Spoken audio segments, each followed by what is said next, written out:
بسم اللہ الرحمن الرحیم۔ آج وزیر اعظم کا دورہ سری لنکا اخبارات کی لیڈ سٹوری ہے۔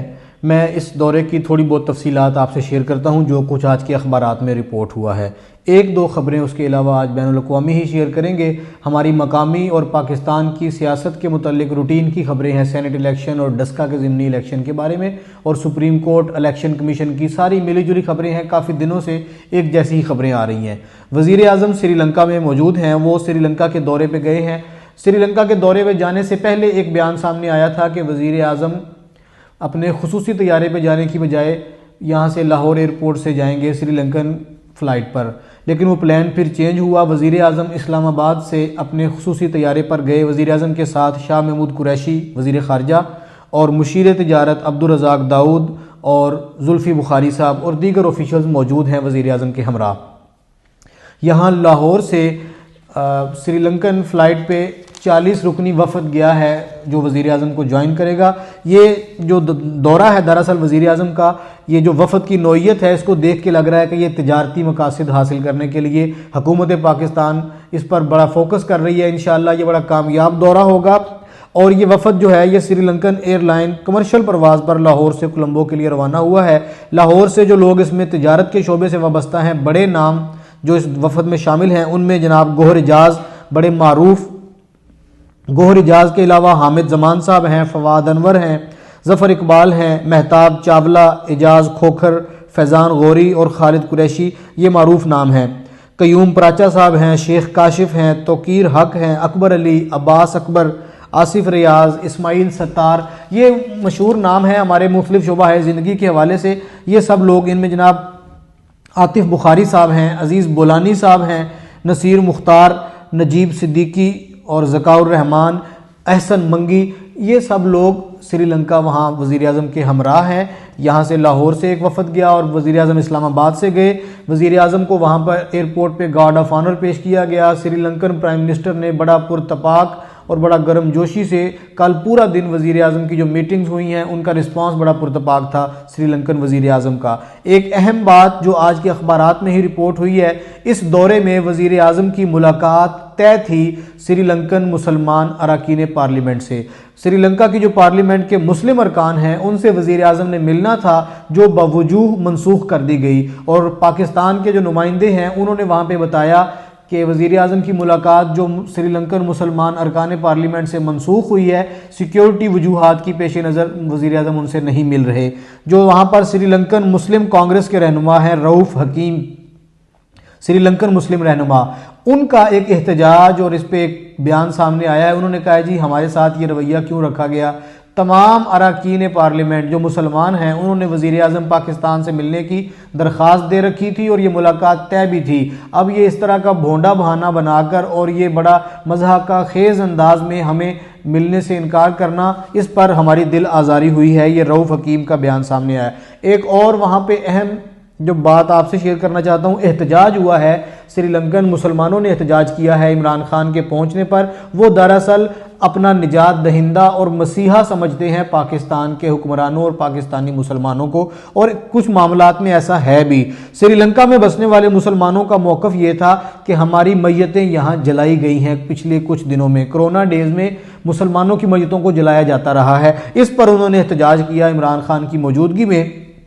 یہ کل وزیر اعظم کے دورے کے دوران کچھ ایکٹیویٹیز ہوئی ہیں وزیر اعظم کے، ایک دو اور وہاں پہ شیڈول جو ملاقاتیں تھیں اور وزٹس تھے وہ بھی منسوخ کیے گئے ہیں۔ وزیر اعظم نے کل اپنی گفتگو میں سری لنکا کو یہ یقین دلایا ہے اور امید دلائی ہے کہ آپ کو سی پیک میں شامل کرنے کے لیے ہم کاوشیں کریں گے۔ سی پیک کا دائرہ سری لنکا تک بڑھایا جا سکتا ہے۔ سی پیک ایک انقلاب ہے، ایک امید ہے، ایک خوشحالی کی دنیا کی نوید ہے جو پاکستان پوری دنیا میں اس کو پھیلا رہا ہے۔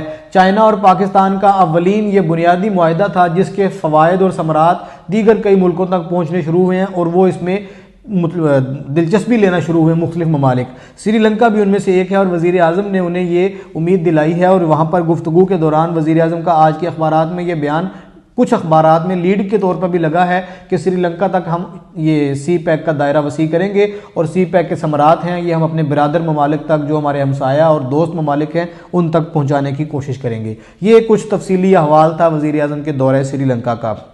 ترکی کے حوالے سے ایک بیان آج کے اخبارات میں ہے۔ ترکی نے ایک مرتبہ پھر اقوام متحدہ میں مسئلہ کشمیر کو اجاگر کیا ہے۔ یہ بڑی ایک ہمارے لیے امید افزا بات ہے کہ ترکی اکثر پاکستان کا موقف اقوام متحدہ میں جو کشمیر پر ہے اس کو سپورٹ کرتا ہے۔ جو میڈیا رپورٹس آئی ہیں ان کے مطابق مقبوضہ کشمیر میں بھارتی مظالم کے خلاف عالمی سطح پر جو دوبارہ سے آوازیں اٹھنے لگی ہیں اور یہ معاملہ دوبارہ سے بین الاقوامی سطح پہ اجاگر ہوا ہے، ترک وزیر خارجہ نے اقوام متحدہ کے انسانی حقوق کونسل کے اجلاس میں کشمیر کا معاملہ بڑے زوردار انداز میں اٹھایا ہے۔ انہوں نے یہ کہا ہے کہ مسئلہ کشمیر کا حل اقوام متحدہ کی قراردادوں اور کشمیریوں کی امنگوں کے مطابق ہونا چاہیے، اور ساتھ ہی ساتھ انہوں نے اقوام متحدہ کے بین الاقوامی پلیٹ فارم پہ بلکہ دنیا کے سب سے بڑے پلیٹ فارم پہ یہ مطالبہ بھی کیا ہے کہ بھارت جو اپنی بلا وجہ کی بلا جواز پابندیاں ہیں کشمیر پر ان پر تھوڑی سی نرمی کرے۔ یہ بھی مطالبہ ترک وزیر خارجہ کی طرف سے سامنے آیا ہے۔ پاکستان اور کشمیر اس پہ ترک کے بلا مطلب آپ کہہ سکتے ہیں کہ کسی بھی تمہید اور بلا روک ٹوک ہم یہ کہہ سکتے ہیں کہ ترکوں نے ہمارا بھائی ہونے کا حق ادا کیا ہے اور ہم ان کے شکر گزار ہیں۔ اگلی خبر ہے جی پیرس سے۔ فرانس میں کل ایک واقعہ یہ ہوا ہے کہ پیرس میں جو فرانس کے وزیر خارجہ ہیں، فرانس کا دفتر خارجہ ہے، انہوں نے پاکستانی سفیر کو طلب کیا ہے۔ معاملہ یہ ہے، ہمارے صدر پاکستان ڈاکٹر عارف علوی نے چند روز قبل ایک کانفرنس جو انسانی حقوق کے متعلق تھی وہاں پہ خطاب کرتے ہوئے آخر میں فرانس کی حکومت کا نام لے کے یہ کہا تھا کہ وہ مسلمانوں پر جو دائرہ تنگ کر رہے ہیں، مسلمانوں کو گھیرے میں لینے کے لیے جو ان کا طرز عمل اور قوانین ہیں ان پر وہ نظر ثانی کرے اور ایسے قوانین بنانے سے گریز کرے۔ یہ صدر پاکستان عارف علوی نے فرانس کی حکومت سے کہا تھا اپنے خطاب میں ایک کانفرنس میں بات کرتے ہوئے۔ ان کے صدر پاکستان عارف علوی کے اس بیان کا نوٹس پیرس میں یہ لیا گیا کہ وہاں پاکستانی سفیر کو طلب کر کے اس کے ساتھ احتجاج کیا گیا اور وضاحت طلب کی گئی ہے۔ یہ انداز ہے اور یہ فرق ہے جو میں اس خبر کے ذریعے آپ تک پہنچانا چاہتا ہوں کہ ہمارے ہاں ایک اتنی بڑی گستاخی اور اہانت جو براہ راست ہمارے ایمان پر، ہمارے عقیدے پر حملہ تھا، ہم اس پر فرانس سے اس طرح سے براہ راست اور باقاعدہ احتجاج شاید نہیں کر سکے جس کا انہوں نے ایک ہمارے صدر مملکت کے چھوٹے سے بیان کا نوٹس لے کے ہمارے سفیر کو طلب کر کے کیا ہے۔ یہ فرق ہے یورپ، فرانس اور مغرب کی سوچ میں اور پاکستان میں بسنے والے مسلمان حکمرانوں کی سوچ میں۔ کالموں کا تذکرہ کرتے ہیں۔ پاکستان میں تقریباً تمام اخبارات میں آج جو سیاسی کالم چھپے ہیں ان میں سینٹ الیکشن اور ڈسکا کا ضمنی الیکشن یہ ڈومینیٹ کرتا ہے۔ اکثر کالم نویسوں نے اس موضوع پہ لکھا ہے۔ میں چیدہ دو چار چیزیں صرف آپ کے سامنے رکھتا ہوں۔ روزنامہ جنگ میں سلیم صافی صاحب نے پاکستان ایئر فورس ایک جائزہ اس عنوان سے کالم لکھا ہے۔ ماشاءاللہ آج سلیم صافی صاحب نے سیاسی موضوع سے ہٹ کے لکھا ہے اور بڑا خوبصورت کالم ہماری فضائیہ کی تعریف اور فضائیہ کے بارے میں لوگوں کو آگاہی دی ہے کہ کیسے ہماری فضائیہ ہمارا دفاع مضبوط بنائے ہوئے ہے اور کن کن چیزوں میں ہم دنیا میں بہت آگے ہیں اور اپنے دشمن کو کن کن چیزوں میں ہمیں سبقت حاصل ہے دشمن پر۔ پاکستان ایئر فورس ایک جائزہ، یہ سلیم صافی کا کالم ہے۔ روزنامہ جنگ میں ہی مظہر عباس صاحب کا کالم ہے سیاسی تلخیاں کم کریں۔ انہوں نے پولیٹیکل انالیسز کرتے ہوئے جو ہمارے سیاسی ماحول میں تلخی بڑھ رہی ہے، شدت آ رہی ہے، اس کو کم کرنے کے لیے اپنا تجاویز بھی دی ہیں، کمنٹ کیا ہے۔ ایک اہم کالم روزنامہ جنگ میں آج چھپا ہے نواز رضا، یہ راولپنڈی اسلام آباد کے بڑے سینئر صحافی ہیں۔ انہوں نے 45 سال روزنامہ نوائے وقت میں گزارے ہیں اور بڑے معروف ہیں۔ نوائے وقت کا نام اور نواز رضا کا نام ایک دوسرے کے ساتھ جڑا ہوا تھا۔ ظاہر ہے 45 سال زندگی کا بڑا حصہ انہوں نے نوائے وقت کے ساتھ گزارا۔ اب انہوں نے نوائے وقت کو چھوڑ کے جنگ میں آج کالم لکھا ہے، جنگ سے وہ وابستہ ہوئے ہیں۔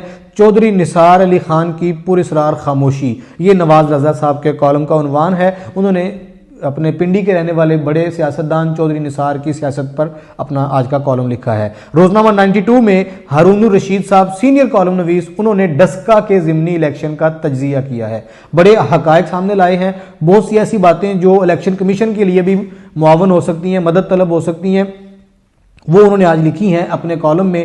ہارون الرشید صاحب نے ڈسکا میں کیا ہوا، یہ ان کے کالم کا عنوان ہے۔ روزنامہ 92 میں ہی عارف نظامی صاحب نے کالم لکھا ہے عوام خوش نہیں۔ انہوں نے حکومت کو یہ باور کروایا ہے اور حکومت کو یہ آئینہ دکھایا ہے کہ عوام سکون میں نہیں ہیں، عوام خوش نہیں ہیں۔ عوامی مشکلات کا تذکرہ انہوں نے اپنے آج کے کالم میں کیا ہے، اور اسی سے ملتا جلتا کالم روزنامہ دنیا میں ایاز امیر صاحب نے لکھا ہے بات کچھ بن نہیں رہی۔